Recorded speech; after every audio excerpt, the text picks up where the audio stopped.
the Alex Belfield In Conversation podcast with daisymedia.co.uk. This is Frank Carson, and you're listening to Alex Belfield, unfortunately. Alex Belfield. It's the big show with me, Alex Belfield. Now, my next guest is a man who cost me my job the last time I spoke to him. Piers Morgan, how are you? Well, I'm very concerned to hear that. Don't laugh. This is very serious. I mean, my children nearly starved because of you. How are you, Piers? Because since we last spoke, you're a big star in America and you got this new book out. I mean, it's all changed for you, really, hasn't it? Yeah, no, it's all going quite well, thanks. Yeah, I mean, obviously, when you get fired from a big job, you sink or swim, so I just got paddling fast. I suppose it's fair to say when you were willing to speak to me in person last time, it was because you were down on your uppers and nothing better to do.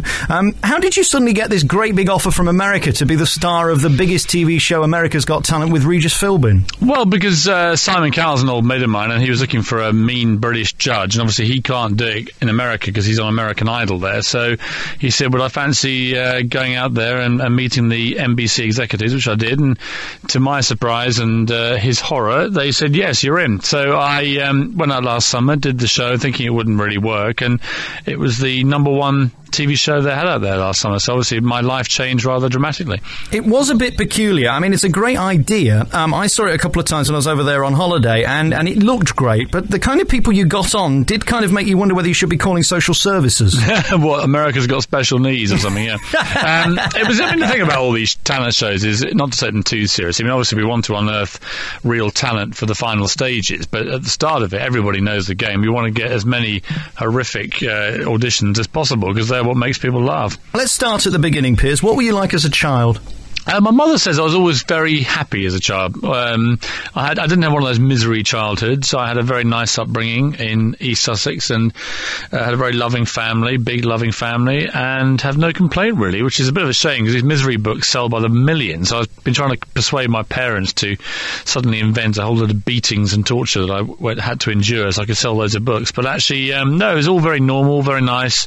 My parents worked hard and brought us up to, understand the value of hard work, but also to work hard, play hard. I suppose as well you were a challenge to teachers because it seems to me you're not particularly fond of authority and meaningless authority. How did you deal with being told what to do? Well, I had a few teachers who really liked me and a few who detested me, which has been a sort of template for people generally, I think, as I progressed through my career. I sort of rubbed people up the wrong way or the right way. There's no middle ground, but I had a few teachers, I really warmed to, and others who just thought I was appalling. When did you decide that you were going to become the man that said what he thought? Well, I just realised early on that, there's so much dishonesty in public life and politicians never answer a straight question and, most people prevaricate and worried about the repercussions of being honest and outspoken. I thought, well, why the hell shouldn't you? I mean, what's the worst that can happen if you say what you really think about people? People give their unadulterated view about me, good, bad and ugly. I've got no complaint about any of it, and I like to dish it out as much as I take it, good and bad. And I've got people who I really admire and respect and other people I think are ridiculous. And, I have platforms where I'm able to express my views, whether they're books or columns or interviews. I think to guys like yourself, it is a bit of a game, isn't it? It is fun. You're taking it far less seriously than a lot of the people are who you're commenting about. Well, so many people get so wound up about this whole celebrity game, and my second book is mainly about what it's like to plunge myself into the world of celebrity. And obviously it's all fairly shallow and fickle and pitiful in many ways, but there are also many upsides. And my main conclusion actually was that if you don't take it that seriously and you go along for the ride and you enjoy it and you appreciate it may all end tomorrow, but while it lasts it's great fun, then it can be really most entertaining and amusing. Last time we spoke, it was Clarkson and Cherie Blair at the top of your hit list. Who's annoying you at the moment? Hislop's an enduring annoyance. He never hesitates to give me a good whack, so I always like to return the favour. Clarkson and me made up a bit. We had a bottle of wine in a nightclub in the early hours, and I showed him the scar on my head where he punched me, and he showed me his broken little finger that had never reset from my head. So I sort of hideously disfigured Jeremy Clarkson, which you might think was quite difficult given the original canvas to work on, but it was, anyways, something I'm quite proud of. As an editor of any newspaper, you're allowed access to people that, well, the likes of me wouldn't be allowed access to. Presumably the greatest honour of all is getting to meet people like the Prime Minister regularly and getting to sit down with him in a closed room where you can talk about anything. Overrated in my experience. but nevertheless a unique experience. Well, but I counted the number of one-to-ones I had with him, and it was 56 one-to-one meetings. And trust me, after about 41, we're both getting bored witless with each other. So you run out of things to discuss. I always quite liked Tony Blair. He's always very charming when I went to see him, very polite. He'd pour the tea, he'd chat about, world events and stuff. It was all quite civilised, but all vaguely pointless. It never really got either of us anywhere. I used to go back and still bury him on the front page about Iraq. He would go away still thinking I was slightly mad and unhinged, and his wife would go away still hating me. So I never really saw the point of it all. I think these prime ministers need to just spend less time worrying about the media and more time focusing on doing what they think is the right thing. You've got this new book out, and you're basically talking about the life of being a celebrity. Is there any point to it other than to get free stuff? Because celebrity doesn't mean anything. It doesn't mean you're talented. It doesn't mean you're intelligent. It doesn't mean you're necessarily good at what you do. It just means you're well known. Yeah, completely. And also, people do treat you in a very different way if you're famous, and that's which I find really sort of weird and not very healthy. I think that 1 minute you're anonymous, as I was in America, and people would treat me in the way they would ordinary people, if you like. Then the show went to #1, and suddenly you're being treated very differently by the people you went down to a local cafe every day for a month, and suddenly you're a star and a celebrity, and they want to treat you in a different way. That is quite sort of weird to experience, and you realise then how it can go to people's heads and why it turns people like Robbie Williams and others into these sort of horrible egomaniacs who just crave the attention, live off the adulation, and really forget all about ordinary life. And it's very easy to do that. I can quite see why it happens to people. Let's talk about family life and being a big star. Has that altered anything? Do your kids have any more affection for you now that you're rich? Well, my middle son says, "Hey, Dad, this is great. Everybody hates you in America and England. You sort of doubled your audience of loathers," which I thought was quite funny. But then the boys come out and they take their place in the audience. I've got 3 sons, and they boo me along with the rest of the audience very loudly, which is quite touching of them. It is pure pantomime, and if you look at somebody like Simon Cowell, it seems to me now he's gone from being the pantomime kind of hated character to actually being loved and respected, which may happen to you. But do you ever get nervous at this point while you're still just detested by everybody that somebody might actually come and whack you in the face? No, bring it on. I'm a big boy. On Britain's Got Talent, there's always Simon Cowell, because I'm making him popular, which is something he's not really used to, because, of course, I'm, as he always points out, so obnoxious. It makes him look good. Let's talk about what happens to them after they finish with your slating. Is it likely that they will ever get work? Because where do you get work being a variety entertainer anymore? Oh, yeah, and I think also any form of exposure on a big TV show these days does you the power of good, even if you're appalling. Some of the really worst acts in America. I remember Dave the Horn guy who just blew 37 horns around his body. Most annoying man I've ever met in my life. He apparently is now doing Vegas. So, I think there's, really any exposure, if you're one of these variety acts, is better than no exposure, even if they get torn to shreds by the judges. Do you enjoy doing it, or is this just another bit of celebrity nonsense? It's the most fun I've had, really, since editing. It's been great fun. You have to be pretty quick-witted. You've got to be funny. You've got to play to a crowd. It's really good fun. I really enjoy the work, but it's a completely different thing to editing, and I really like it for that reason. I loved Simon Cowell on American Idol the other week when the lady finished singing, and one of the judges said, "So what did you think of that?" He looked her up and down and went, "Well, you've got nice legs." It's hardly a compliment, is it? Well, it's like an inverse compliment, really. Are you given any lines, or do you have to just be witty and spontaneous and hugely entertaining and whimsical? No, you have to be witty, spontaneous, and hugely entertaining and whimsical. You've got a great memory, haven't you?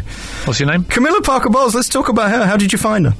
I like Camilla. I've always liked Camilla. I used to get on very well with Diana and stuff, but I never saw any problem with Camilla. I think she makes Prince Charles happy. I think actually she'd make a very good queen if it came to it, because she's very discreet. She's very serene. She does her thing. She understands duty. She makes Charles very happy. And if he's king, that's very important. And her family are very nice. I know Tom Parker Bowles, her son, very well. And he's a very nice lad. And I think they're incredibly well-grounded and unaffected, given what they've been through. So I meet Camilla at the odd party and stuff, and she's always very friendly. We have a good laugh. And, I feel a lot of empathy for Camilla. She's been through a hell of a lot, but never complained, never given interviews, never tried to spin her story. She just quietly gets on with things.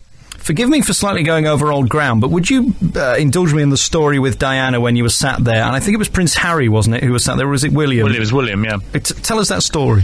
Well, I got a call to say, do you want to have lunch with Diana? And I got there, and to find that William was on a day off from Eton, and did I want to come and have lunch with him and Diana? So we sat there, Paul Burrell served the food, and it was one of those sort of surreal 2 hours of my life when you have William, who clearly knows all about his mum's life very intimately, and everything that they say is obviously a front page story that I wasn't allowed to use. So I'd say things like, Paul Burrell, the butler, asked me, would you like a glass of wine? I said yes. Diana said she would, and then William said, can I have one? I said, no, William, you know you don't drink. And he said, Mummy, you know I do. And I was like, oh my God, he's 13, Will's in booze, shocker, another scoop I can't run, and so on and so on. So it was every 2 minutes another great story, an amazing experience. This book's quite thick, and it's packed with celebrity gossip. How much do you have to throw away that you can't actually put in? Well, there'll be book 3, obviously. I don't want you guys going in with that. No, I mean, I tried to get the size of it about right for a really good holiday read over 2 or 3 days. That's what I would say. It's not Stephen Hawking, A Brief History of Time. It's not Tolstoy's War and Peace. It isn't going to take you years to read. It's not something that'll be on your bookshelf and you never want to read. It's just basically go on holiday, 2 days, bang, you'll have a great laugh. If you don't, ask me for your money back and I'll give you the money, because I guarantee you'll enjoy it. Piers, you need to go and see a PR man. This is not the way you should be telling this book. Just going back to the Harry thing, I mean, he's all over the papers at the moment. They're hounding him as much as they did his mother, it seems to me. I mean, every day this week we've seen pictures of him with Chelsea. Oh, well, come off it. He's on a jet ski in Barbados, which is crawling in paps. He knows that and we know that. So if you're going to go there, Harry could take his girlfriend to 100 places I could tell him about where he'd never get photographed. Instead, he goes to the most photographed beach in the world. He knows what's going on. He wants to be photographed with her. Look at Chelsea. She's loving every minute of it. She probably said to him, take me to Barbados and get me in the papers. So you have no sympathy for him whatsoever? No, I think he handles himself very well. I never hear Harry complaining too much. He comes out when he's drunk at a nightclub sometimes and beats up photographers. Good luck to him. Why not? And you say that if he goes in the nightclub, that's what he deserves, basically? If you go to Boogie's nightclub in London 3 times a week and get photographed falling out of it at 4 o'clock in the morning, so what? He's a young lad. He's about to go to Iraq. Let him enjoy himself. But, let's also enjoy him falling out of clubs. It's a good laugh, isn't it? Well, yeah, but he is royalty. That's the point, isn't it? I mean, you wouldn't get the Queen doing that. He's a pampered, privileged, multi-millionaire with a beautiful girlfriend, having the time of his life. I don't see any real problem with Harry and the relationship with the media. I think we should all just calm down. They get protected a lot more than people think. They don't get treated like Diana ever got treated. No one ever will be again. And I think that they need to realise, the boys, that being in line to the throne brings them huge privilege, huge wealth, the most beautiful woman in the world. And the downside is a certain amount of duty and a responsibility that other people don't have to have because they don't have the palaces to live in. And it's a double-edged sword. And sometimes the media will overstep the mark, as they have done, and they've apologised, and people rein back in, and it all gets dealt with and sorted. I mean, you just need to understand that the worst possible thing for the royal family would be if the newspapers stopped writing about William and Harry. You genuinely believe that? I genuinely believe that. I know that. There wouldn't be a royal family. Those boys are the future, and they're the sexy story. And just as Diana kept the royal family going through some pretty dark years, through sheer force of personality, so will these boys. And there's a balance to be struck, A lot of the publicity about them is good publicity. Some of it is not so good, but I haven't seen anything disastrous yet. Well, he hasn't gone to Iraq yet. What do you think about that? Should he be going? Yeah, he should be going. Yeah, my brother-in-law trained him, actually. He says he's a damn good soldier and he wants to go. And all soldiers want to have live action. And, should Harry lose his life, then he will have taken the same risk and responsibility that every other soldier out there takes, including my brother. And he's no different to anybody else. And I don't believe that he can be individually targeted, because they'll make sure that doesn't happen. He'll just be another faceless troop in the group. But I think that, I admire him for going. Hugely courageous guy and apparently a very good soldier. Very finally, about you, Piers, and doing these interviews, do you enjoy them? I hint a kind of Paxman-esque kind of annoyance with people like me asking you questions sometimes. You're not annoying, no. No, you don't patronise me. I mean, do you like this side of it, or would you rather just be doing your TV side? I'm probably more comfortable grilling people than being grilled, but I don't mind it. I mean, I know the game. I'm here to promote my book. You're here to wheedle stuff out of me and make it as uncomfortable as you possibly can. And at the end of it, you just hope we batter the draw, which I would say we probably have. And finally, of course, I need to get in the papers. I've done very well recently with column inches with people like Carol Smiley and people like all the big names. All the big names, and just give me something that I can sell to them and make, you know, a couple of £300. Well, I couldn't possibly admit to my secret affair with Scarlett Johansson. Really? Was she any good? You have to ask her, but let's just say there's been a smile on her face ever since. Just to be brutally honest for a moment, if you would, Piers, as a deeply unattractive man like myself, I find that going with attractive women is pointless because they're never satisfied. Yeah. Is it better going with ugly fat women? I wouldn't know, mate. Only ever had beauties? Just seems to follow me around. It's your intellect and charisma. I think that's what does it. No, it's the money. You need to get out more. Piers Morgan, thanks for talking to me. Thanks a lot.